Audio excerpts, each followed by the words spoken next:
The following show contains spoilers for Godzilla vs. Kong. But which Kong? Donkey?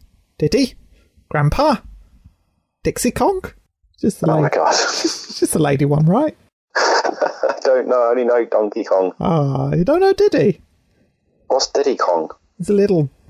He's his buddy or brother. Tiny Kong, is it? Yeah. Diddy? He hasn't got a brother. He's the last of his kind. That's what makes it King Kong so sad and emotional. I don't think he's related to the Nintendo Kongs. Oh. Well, everything's been a lie then, and I've been misled all these years. I need to go back and rewatch every King Kong movie because I've just gone off the basis they've been related to the Nintendo characters. Do you think that the Super Mario's brother was linked to the Peter Jackson King Kong film? Yes, the Super Mario... Donkey Kong's a Super Mario character? Yes, they are in the same family. I didn't know. Do you know, I am very little informed about Nintendo. I don't have vast Nintendo knowledge at all. All the characters. I mean, there's a Sonic. Yeah. There's a Mario. There's a Luigi. He's a Sega character, but go on. Oh, so this is exactly what I mean. We're still in the pre-entrance theme, Chris. Can I? Oh yeah. Okay. Let's start the show. We could survive that. We could survive that. We could survive it. Hello and welcome to We Could Survive That, your survival guide to the movies. I'm Jack, and today I'm joined by Chris Kong, or Chris Zilla, whichever one you prefer. It's Chris anyway. Here he is, continuing his rant on Nintendo characters. So there's Sega, there's Nintendo, there's something called a Super 64, and that's a Nintendo thing. Nintendo 64. Look, we don't have to do this, Chris. We can talk about a movie rather than your limited knowledge of Nintendo game characters. I couldn't get my PS1 to play sound on the TV the other day either. Everything's going wrong. Oh dear. It's okay, Chris. Things will get better. I can probably promise you that. Will they though? I mean, I have a funny feeling Hong Kong's going to get destroyed. By a giant lizard and a giant gorilla. Yeah, I mean, they don't destroy much of it. They destroy part of it, don't they? It's the mecha lizard that takes out the rest. The bits that King Kong and Godzilla don't take out. Mecha Godzilla just tidies up the rest.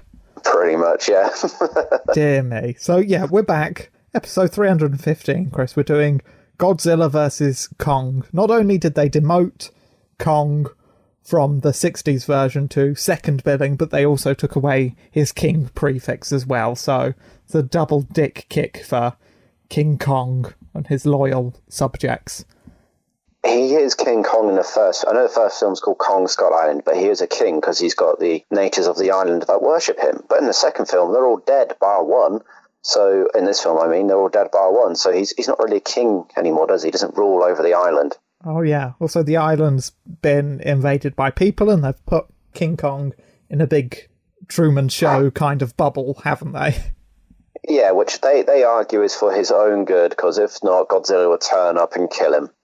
I mean, Kong's been living on that island for ages. Godzilla's been there around since 2014. He hasn't bothered to go after Kong. Exactly. Also, if Kong can damage the Truman Show bubble thing with a tree, it stands no hope against Godzilla deciding that Kong's there and he's going to beat him up and just laser breathing the whole dome down to the ground.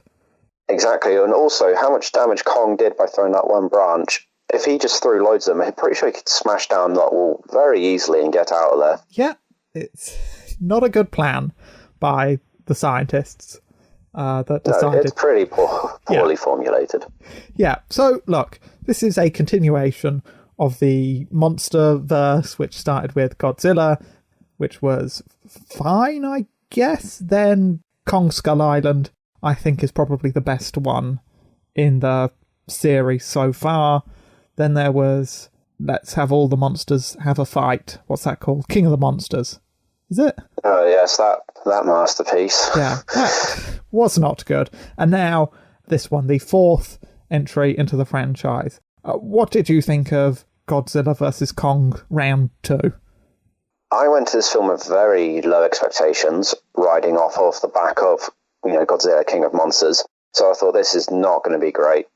And the film started, and I thought, this is okay. And then it continued on. I thought, this isn't as bad as what I thought it was going to be. I enjoyed the monster fights. The storyline was very predictable. They were going to fight twice, which they did. Mechagodzilla will turn up and they'll team up. You know, that's everybody called that years before this film came out, and it was right. And then, I mean, the human elements, some of it wasn't needed, some of it was sort of necessary for the story, but it was okay, it was fine. Basically, the film finished and I just went, that was an alright film. Wasn't amazing, wasn't brilliant, wasn't terrible like I thought it was going to be. I would give it another watch, possibly, but that's only if I were to go through the series, starting from Godzilla again. I would just, do all 4 films again. Look, it's really a film made up of 3/3, and the first third is the monsters fighting each other, which is good. I like that the fight scenes are choreographed better than the previous ones. I think that's got a lot to do with Kong. He's a character that you can do more with than just shooting lasers and doing bites and stuff.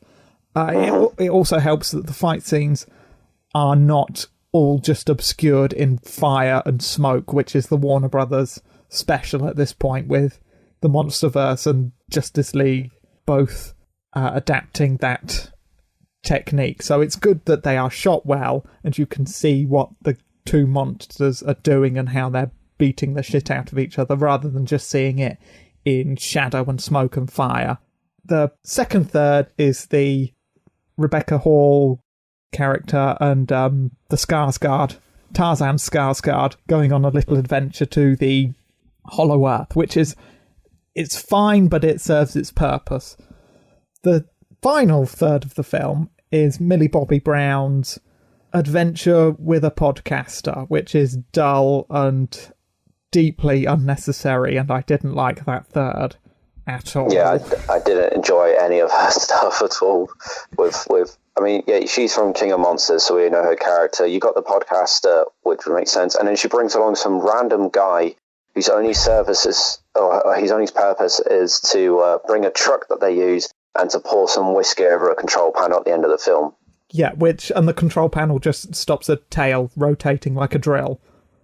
Which is just enough time for the monsters to beat Mechagodzilla. But it was very pointless, and I didn't like any of their storyline at all. So I agree with you on that. Yeah, look, Millie Bobby Brown's character, Mum, in the first one was radicalised by Charles Dance, and she released a bunch of the monsters that went on a tear and destroyed large amount of infrastructure in that film. And then it turns out that character trait runs in the family because Millie Bobby Brown's character is influenced by conspiracy theories and groomed by a crazy podcast man who, in my head canon, Chris, I think he killed his wife. Oh my god. Because he takes them to a cafe and he shows them a picture of his wife and he goes, "She was my truth." And look, you could fill it in that maybe she was killed by one of the Titans, maybe King Ghidorah or Rodan or whatever. But in my brain, she got sick of having to buy crates and crates of bottled water and it got too expensive. And she's like, right, I've had enough of the conspiracy theories. I can't afford to buy all this bottled water. It's filling up the bin. It's not very environmentally friendly. Just drink tap water. And he lost his shit and killed her. That's why he said she was my truth until she pushed back and then he killed her. Oh my god, that got dark. This film is not a 15. Like, what was it? Is it a 12 or like a PG? Well, maybe not a PG, but a 12A or something. So that's too dark for this rating. I do not trust that character. Don't go and find podcasters that you hear, including us, because we could be lunatics in real life. Don't do that. Don't do that. I mean, the podcast was onto something. He had a lot of conspiracy theories. Fluoride in the water, so it makes the government easier to control people. Yeah, that's crazy, obviously. But he was right about the company he was working for, that he'd worked for. Like, they're doing something dodgy. They're doing some sort of secret thing, which they were. They're building Mechagodzilla, which is what kicks off this whole film in the first place, because Godzilla's left everybody alone for 3 years in peace. And then he turns up and attacks a facility. Was it called Apex, isn't it? The Apex Cybernetics. Look, don't ask me to tell you any of the character names, because I do not remember them, and I cannot be bothered. It's a company name, but it was Apex. I can't remember to the company's name. I can't remember any of the characters' names. And I'm not Lord, bringing up IMDb. Apex. Okay. So Godzilla turns up and attacks this Apex building. Everyone's like, what the hell? Why is Godzilla suddenly like gone rogue? He saved us before. And it's because Godzilla sensed the presence of this mecha Godzilla. And it goes back to this thing where there can only be one dominant monster. You know, it's got to be an alpha. So they always have to fight if they detect a threat to them. So is man the real monster, Chris? In that instance, it's the Apex company is the real monster, because if Godzilla's left them alone for 3 years and has saved them in the past, why do you need to build a killing machine, you know, a giant robot to kill Godzilla just so you can be the apex predator? I mean, he says he's doing it for humanity, so humans become the ultimate, you know, apex predator again, but it's not, is it? No. It's just a show off. It's like, look, I've killed Godzilla. I can use his body for research. I've got a super war machine thing. Ooh, highest bidder, who wants to buy it? Yeah, probably. And he's using 2 of the 3 heads from Ghidorah as well. I thought it was just the one head. Well, I think he put one of the heads in the robot, and then he's using the other one as like a robot to control it. And then I think Charles Dance maybe has the 3rd head. For some shenanigans later on. Probably. Because there's uncertainty about what they're next going to do, because I was reading afterwards, and the people that made these films did say the whole point of the MonsterVerse was to build up to a Godzilla versus Kong movie. Now they've done that. Yeah. Where do you go with it? I don't know. That's a good question, because I like the Skull Island film. That was probably my favourite out of all of them, including this. I liked it more than the other ones, but it's still not as good as Skull Island. And yeah, that podcaster subplot thing it got under my skin, Chris. I'm not going to lie. I'm really irritated by it. Because that guy, he got one thing right. He's doing a podcast about an active investigation. Has nobody from where he worked, like, clocked on that he's doing the podcast? Has nobody heard it? I mean, I don't know how successful that podcast is. Maybe it's probably got more listeners than our one, but then we're not doing... I don't think so. It seems like only Millie Bobby Brown listens to it. Well, how many had he done? He'd done like 300.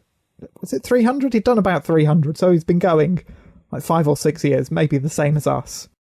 Yeah, but he also says that every episode, this might be my last one, because, you know, I'm blowing the lid on the conspiracies. They're going to come after me. Oh, Mike, do you reckon it's a different conspiracy every week about the Titans? Because that's... How many... Is it the monsters that are putting the fluoride in the water? Oh, God, no, we're not getting into this. What is it, Chris? I'm just saying I don't like that character or what he stands for, and the fact that he got one right is just gonna... it's just gonna make him crazier about all the other conspiracy theories that have no proof. Yeah. Yeah, you've just explained all conspiracy theorists. We should probably ask him, though, how he gets listeners. Should we ask him that? Do you want to message him? Yeah, okay.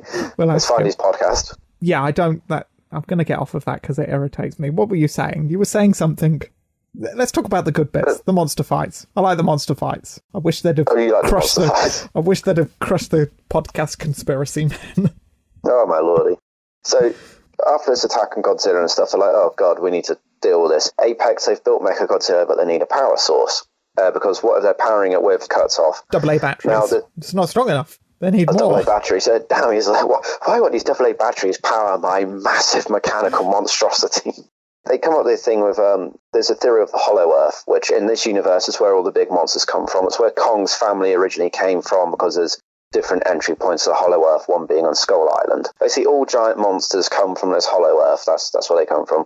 And they're like, right, well, we can find our way into the Hollow Earth. We've got these special machines to get through, because there's a weird gravitational flip thing which will kill you if you're not in a machine when you go through. But we don't know what the power source is. So they're like, right, we'll take Kong in there. Kong will lead us to a power source, hopefully. And then we'll be able to power Mechagodzilla.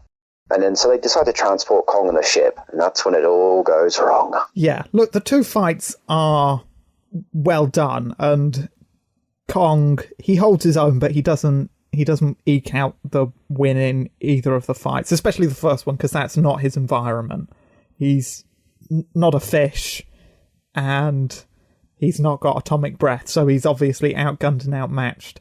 And it's up to the human characters to sort of throw up the white flag and turn off the engines of the boats to make it look like that Kong and the people have submitted. Because, Godzilla's probably like, oh man, I thought I was your friend, and we used to go on ships and, beat up three-headed dragons and stuff like that. So maybe he's feeling betrayed by the humans as well. I mean, he is feeling betrayed by the humans because they tried to build a giant Terminator lizard to kill him. Yeah, but I mean, I think it's more of Godzilla's ego, isn't it? He's just swimming along. It's like, hang on a minute, you got a giant ape. I feel threatened because I've got insecurities, so I'm gonna have to go fuck this ape up. Yeah, probably. Also, if the evil corporation knows that there's a power source at the center of the Earth, why do they not use the technology that lets them know that there's a power source at the center of the Earth to just track the power source at the center of the Earth rather than using a giant gorilla as a bloodhound? But it doesn't work, and they needed a reason to transport Kong off of Skull Island. Because in the original film, they take Kong from the island to fight Godzilla. So, we got to beat Godzilla, let's use Kong. No, they take him off the island because it's a great way for a pharmaceutical company to go, look at our pills, they're great, they'll turn you into a giant monkey, also red berries and shit. But they also didn't come up with the idea, hang on, Kong can fight Godzilla. But no, that's an unhappy accident because there's no pharmaceutical company in this, and they don't want Kong to leave the island because they're worried Godzilla will attack. So they need it, plot reasons. They needed a reason to take Kong off the island, so that's why they needed him. Okay, and then it's a happy accident that they just have a punch up. I mean, it's not a happy accident. I think how many thousands of people died in this movie? Yeah. I mean, it's less in this film that they go, look at all the human tragedy, because they did that in the 2014 Godzilla film, where Godzilla gets out of the water and he creates a tidal wave that kills a bunch of people just on accident, but there's less of that in this, and there's a couple of throwaway lines where they go, we're evacuating the whole of Hong Kong, everyone get out of there, and then the monsters just punch on and start wrecking buildings and stuff. Yeah, but not everybody got out. Those buildings were still going to be pretty full of people, I reckon, because you got people like, I'm not getting out of here, I own this building, I built it cost billions and billions, it's got a safe room, it'll be fine. Their and then boss they get taken out immediately. Their boss is Bruce Wayne, and Bruce Wayne won't let them out of the building until he personally gets there and goes, okay, you can leave the building. Exactly, Batman. I pay your salary, you don't leave until I say so. Yeah, you don't leave until the foundations have kind by a giant gorilla wielding a Thor hammer. That's when you leave. Jesus. Yeah, so there's kind of less of that, so you can enjoy the big mindless punching and fighting and stuff like that, I guess. Yeah. Did you like the hammer? The axe? I did like the axe. It makes sense. Again, they do this in the first film where Godzilla's not a great thinker, he's the muscle, Kong's the thinker, and it makes sense that the rest of Kong's family were. So they actually fashioned weapons from the fins from previous Godzilla-type creatures. Yeah. They also made giant stone doors as well. They did, didn't they? Yeah, that was impressive. And they made a throne. They made a little seat to sit on. A little seat? Well, a big seat, Chris. Well, a big seat, but little for him, but big for us, yeah. So it was an impressive, and I did like the two fight scenes. The first fight scene when they're fighting on the boats in the Navy, I thought was quite good. And then the second fight scene, I liked it. All the fight scenes, which were the main selling point of this whole movie, were done very well. It did just follow the same trope, didn't it, of two fight scenes and then team up and fight the bad guy. Same thing as Batman versus Superman, sort of. No, because they didn't have two fight scenes. They had one 5-minute fight scene and then they fought a giant CG grey man. Yeah, but they had an argument to begin with. Superman took out the Batmobile. No, that was a little bit of like, and then it doesn't do anything else. No, it wasn't good. This is better than Batman v Superman. I don't care. I'll say it because it's true. They actually have several fight scenes. Godzilla gets the upper hand on both of them. Then Mechagodzilla comes out, wrecks shop, and then Kong does a little bit of decapitating and arm chopping off with it, and it's good. It's fun. I liked it. It's a good fight scene. Just get rid of the human characters. Just chop them out and give me a supercut of just the fight scenes. The only thing with the fight scenes is Kong gets beaten both times by Godzilla, and then they have the thing of Kong, he's King Kong, he bows to no one, they have him bowing to Godzilla at the end, because they beat Mechagodzilla, and then Godzilla faces Kong, and Kong's exhausted. He's like, oh, bollocks. So he stands back up, he's got his axe, and I'm pretty sure, because at this point, Kong drops his axe, and Godzilla's like, all right, peace, I'm going to leave. But if Kong had not dropped his axe and was like, right, bring it on, Godzilla would just been like, all right, let's rumble. And so it annoyed me that they had to settle it by Kong going, all right, you're better, I submit. Well, I didn't like that. I think it was less of a submission thing. Even when Kong was on the ground and Godzilla was stepping on him and Godzilla's roaring in his face, Kong roars back. I don't think it's I'll be your bitch, Godzilla, don't hurt me again. I think it's more of Kong goes, okay, I know you can beat me, but I'm not a totally bad dude and I've got your back, and Zilla's in his lizard brains like, he might be helpful. Because he might be like Mothra. He might be an ally, because Godzilla works with other giant kaiju monsters as well, so maybe he's in that mode. He's got Mothra in one corner and he's like, yeah, I'll shift Kong over to the good side. Tag teams. Do you reckon? I think Godzilla was exhausted and then was like, I can beat Kong, but it's going to be a ball ache. And Kong dropped his axe and he says, oh, thank God. Yeah, I'm the best. Bye. They were both saving face because they were both very tired and they didn't want to fight anymore, which is understandable because animals in the animal kingdom don't want to fight, because if they fight, they're using up energy that they could be using to find food or a mate or whatever. Yeah, it's understandable, but I liked that it was, it wasn't just, it's a draw. I don't know. It didn't feel like a draw. I felt like Kong got his ass handed to him. Exactly. So I hope there's going to be a follow-on film of Kong in the Hollow Earth where he can beat some more dinosaurs up and sort of bring himself back. What, like a Rocky training montage? Yeah, where he's just pounding like giant T-Rex-like animals and stuff like that. Or did you want Kong to win then? Yeah, I was in Kong's corner the whole thing. I was like, fuck Godzilla, I'm Team Kong. And then every time he's getting beaten, I was like, oh, come on.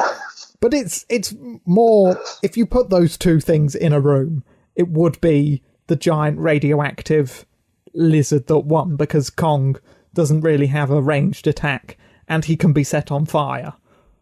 I know, but I was hoping Kong was going to use his smarts. Which he sort of does when he uses the weapon, but he doesn't even make the fucking weapon, he just finds it. Which is fine, because where is he going to get a Godzilla dorsal fin from? Apart from actual Godzilla. His first fight with Godzilla, I thought he was going to rip one off of it and keep it for later date. No, because I like that fight, because you can see the panic in Kong's face. It's like, oh shit, I'm not prepared for this at all. I can just about swim, but that's it. I cannot bring anything to this fight apart from just trying to stay on one of the boats and just not get drowned. I like that. It was a good touch.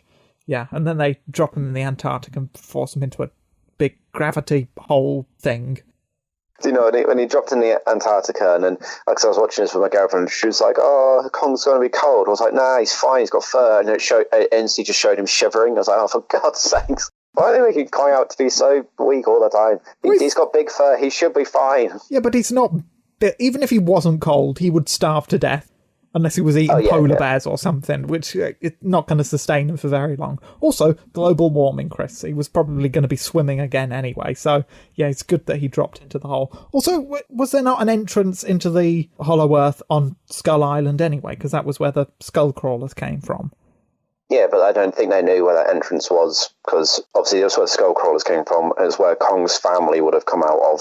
But perhaps they didn't know where it was, or maybe the Antarctic entrance was the one that was going to bring them out closest to the power source.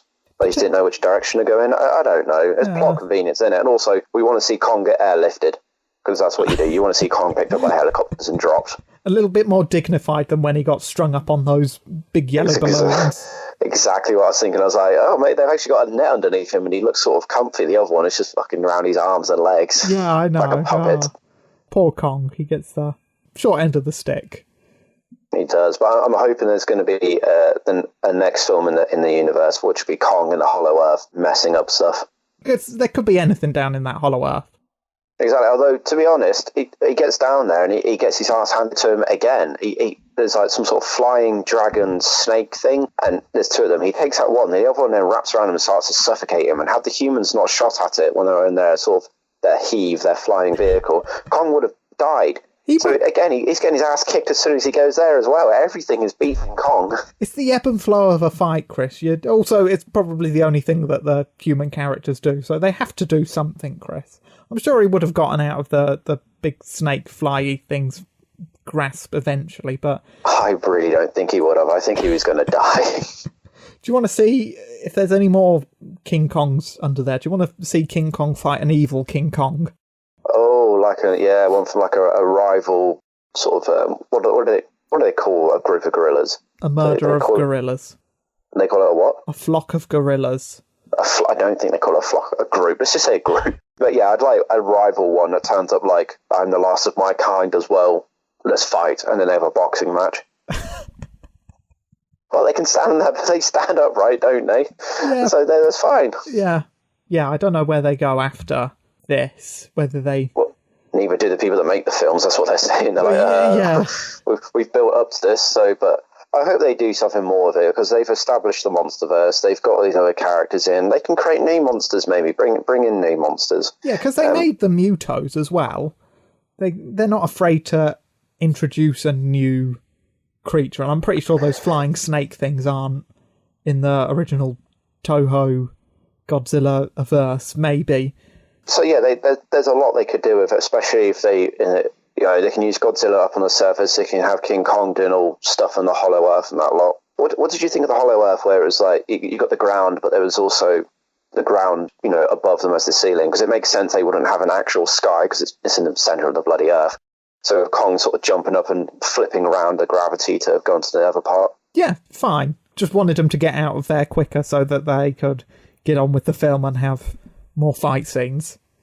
Do you know what I thought when he picked up his axe? All I could think about was him holding up his hand and the axe flying into it like a Thor God of War type thing as well.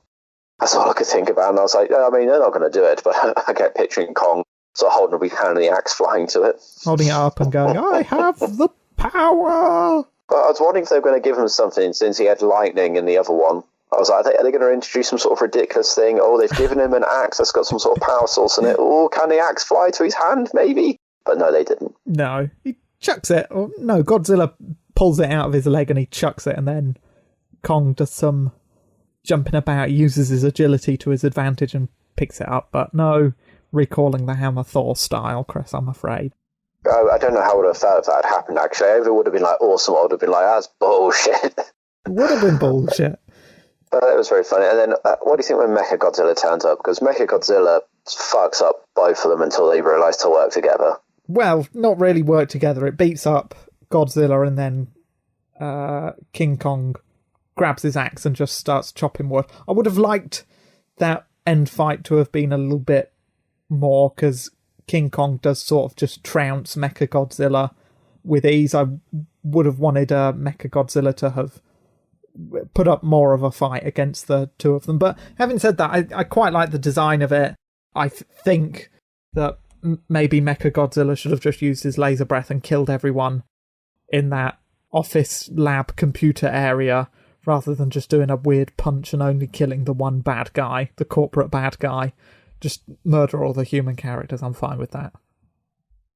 Okay, well, I mean, Mechagodzilla becomes self-aware, doesn't it? So that's why I think a punch his window. I think it might be the ghost of, because they're on about the King Ghidorah's neck was so long and it's an alien that it was using telepathy or something instead of like electrical neurons to control the rest of its body. So I don't know whether it was like a technical malfunction or the ghost of Ghidorah going, right, I'm in a new body, let's pick up where we left off and start wrecking shop. That is what I thought as well. I was like, is this like the conscious of Ghidorah's sort of coming through, like, because when it's saying about the whole telepathy thing, I was like, okay, maybe it's coming through, and it's like, I'm back, baby, let's do this. They could have cut out the whole podcaster subplot, and I don't know whether it's just because Millie Bobby Brown's in it. I got the impression that they were trying to do a Stranger Things thing when they were running around the Russian lab in season 3, but they just did it not as effectively. They could have cut all that and just had it as the evil corporate guy going, hey, there's something wrong with the technical readouts. It's thinking for itself. Oh no, it's a giant monster. Ghidorah's back, but he's in a robot missile shooting, rocket punching body.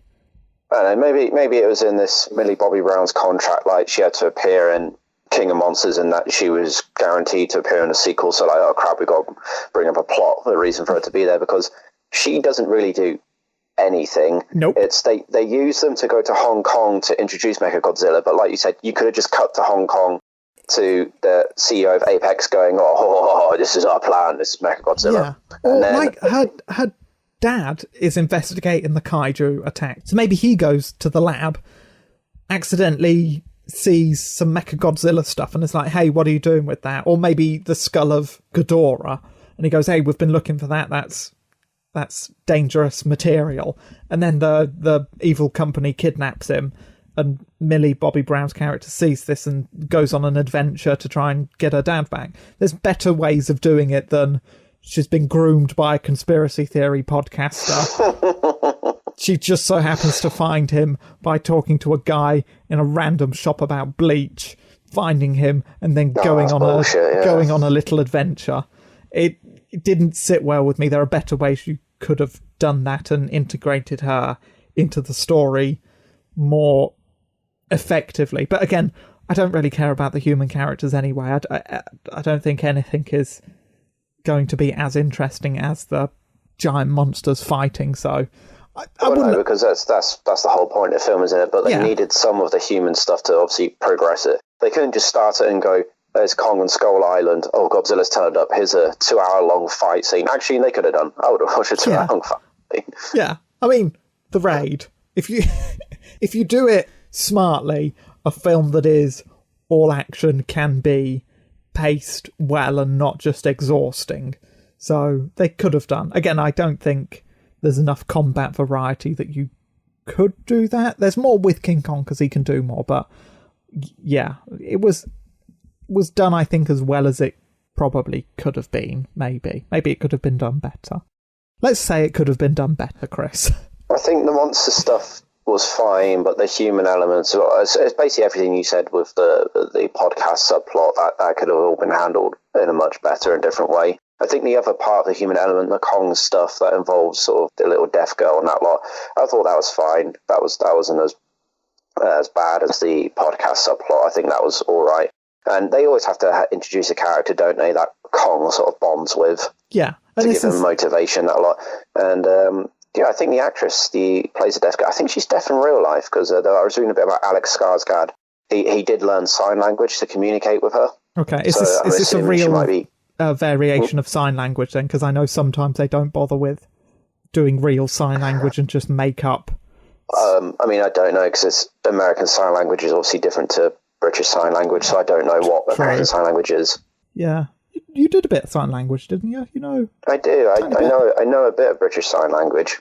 I recognise nothing they did on that film, so I don't know if it's real or whether it's just different. So. Okay. Yeah. No, I liked it. It's also better than having another female character that Kong just fancies. I know that's not the intent, but he's protective. He's protective, yeah, which makes sense, because you'd expect Kong to have a much more larger, emotional scale than what Godzilla would be capable of. Yeah, Godzilla's just, I'm going to eat that. I'm not going to eat that. Yeah, it's primal. I want to destroy this. I'm the alpha. That's a bigger threat to take out. Whereas Kong's like, yeah, just chill. I like her. I like this kid. I'll look after her. Relax. Go eat a squid. I know there are loads of giant squid. You'd love it, use Godzilla. Use a waterfall as a shower. Exactly. Yeah, it's good stuff. Watch or don't watch, Chris? I would say to watch. It's if you compare it just to the last one, King of Monsters, it's a big improvement for me anyway over King of Monsters. So if you watch King of Monsters and you were disappointed, watch this, because it will hopefully redeem it, and it is much better done than the other films. But I'd say give it a watch. It's I thought it was going to be absolutely terrible and it was going to bomb, but it was actually half decent. I would have liked to have watched it at a cinema and felt the roars in surround sound rather than watching it on my little laptop screen. 15. Oh, you watched it on your laptop? Yeah. Oh. $15.99 if you want to rent it off of Amazon. Yeah, you got anything else to add? Because I don't know. I don't know where they're going to go with it. No. It'll be interesting to see. I hope they don't just go, that's it, the Monsterverse, it's finished, it's 4 films.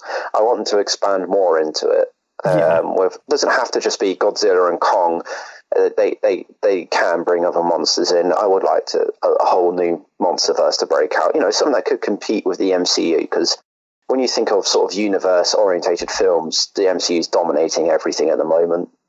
What about the Dark Universe, Chris? That's pretty good. Don't. No, because I really wanted a Dark Universe to be successful, and they fucked it. And I was so sad about that. I really wanted them to do it. What about the DCEU? What about the release Again, of the Snyderverse cut? Everything. Oh, don't start the Snyderverse. Bring me the Snyderverse back. What about the Fox X-Men movies? They were good. Yeah, they went out of whack as well. This is the problem. So all the shared universes really struggle, and Marvel's the only one that seems to be able to do it right. So let's hope maybe the Monsterverse can sort of fight its way up, so it's not just dominated by the MCU. Look, 4 films they've done, which is more than most would be.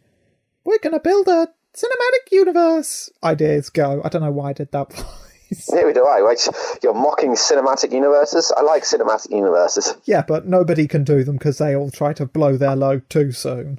Exactly. They need to start small and do it. They need to do it properly.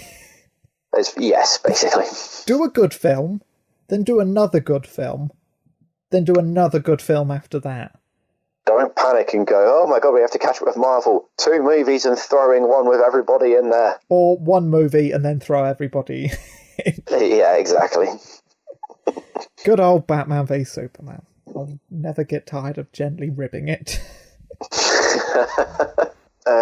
I'd say give the film a watch, and let's hope that the Monsterverse continues. Okay, survival tips. I've not really got any, because there's not really a way to not die from being punched by a giant robot. You can try and brace yourself, but you can't stop being punched by a giant robot. I'm focusing on the evil CEO guy, because I don't think there are any other focused upon human deaths, apart from some of the pilots that get swiped by Godzilla at the beginning. Do you notice how Godzilla takes him out, but the one pilot that Kong could have killed was luckily ejected? So they had Kong killed no humans. Well, no, he did, because he grabbed the gravity car of the... Oh, yeah, he crushed... Oh, yeah, he did, didn't he? Yeah, because the evil COO sent his evil CEO daughter down to the gravity well, and then she started shooting, and then Kong was like, nah, just crushes them. I love how matter-of-fact it was as well. He's like, I just have a poke in there, is my friend in there? Nope, crush, chuck it away. They're not good people. That was quite funny. Yeah, no, I like that. Yeah, survival tips, again. As overconfident and as much as I big up my own abilities to survive stuff as I do in this podcast, I have to bow down that I would not be able to survive a fight with any of the 3 giant monsters in this, Chris. What if you were just a giant human?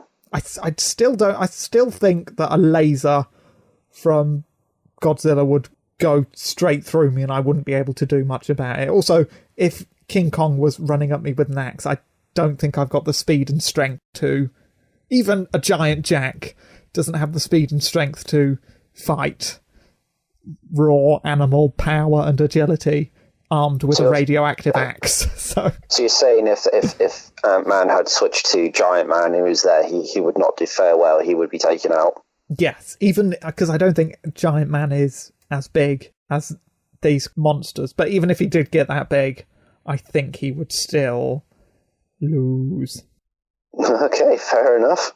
Yeah, unless do you think if you grew building size that you'd be able to beat them up? Maybe if I had giant building size weapons, just wearing 2 building as boxing gloves. Pretty much, yeah. I don't know. You put on the Rocky theme. I would have given it a good shot. No, I think Godzilla would have done his fucking radioactive breath, and that would have been it. You would have been dead. Yeah. I mean, you could probably use your hand to block one blast, but your hand it would take your hand off. Exactly, and then you'd be in so much pain. You'd be looking at your hand and screaming, why? That you wouldn't see the second blast that would take your head off.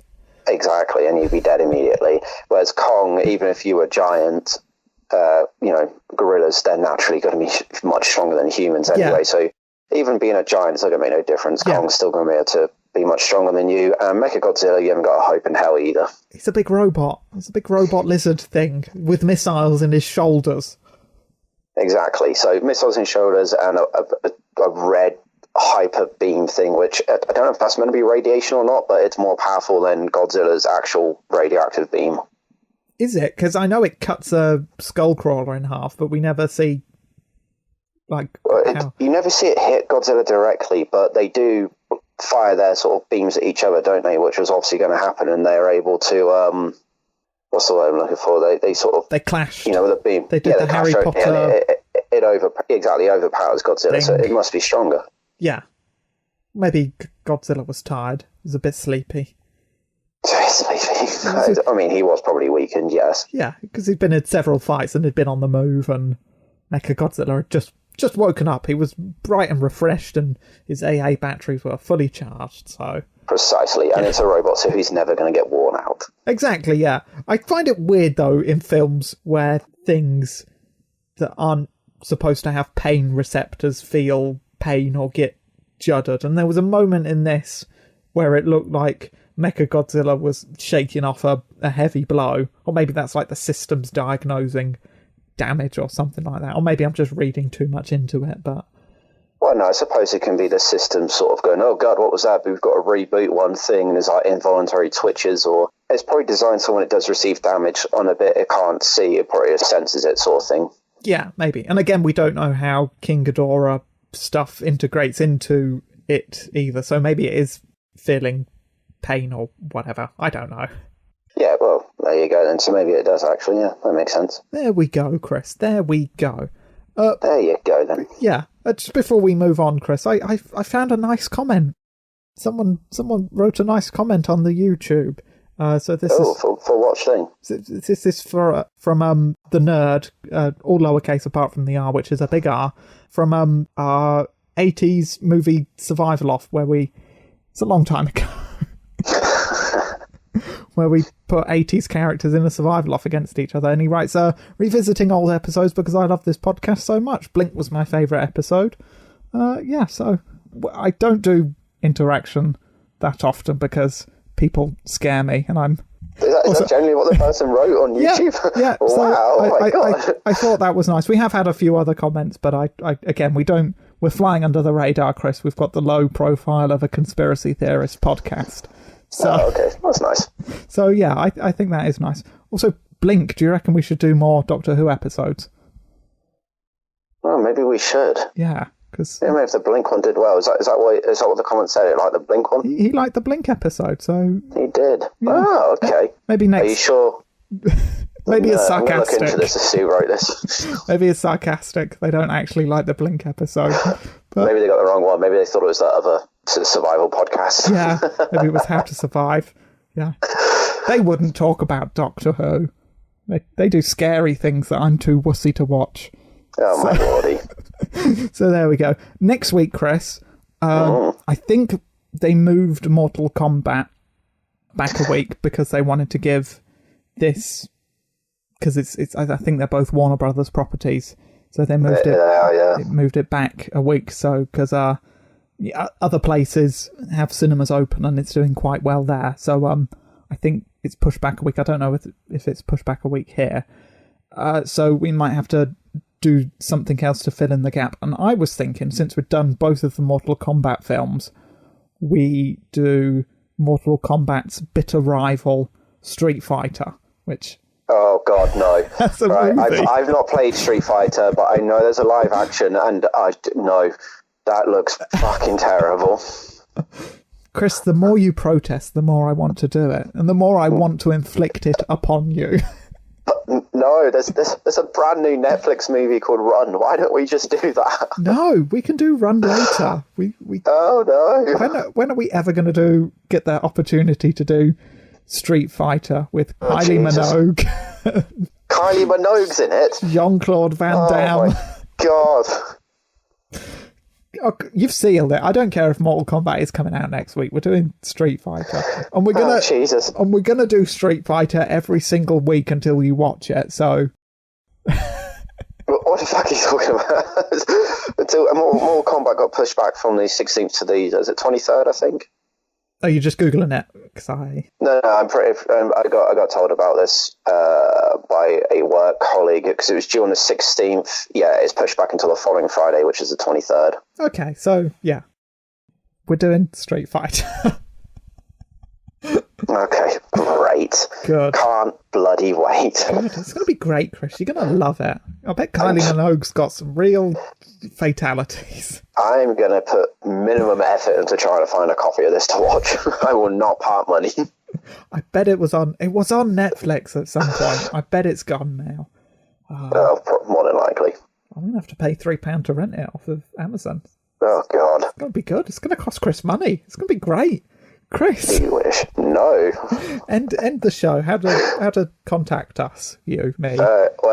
Thank you to everybody who's been listening to We Could Survive That, your weekly survival guide to the movies. You can email us at wecouldsurvive@gmail.com. Find us on Twitter at We Could Survive, where you're going to see you next week for apparently Street Fighter. Yay, feel free to skip that episode. No. Until then, keep on surviving. Good night, goodbye, and good luck, Monsterverse.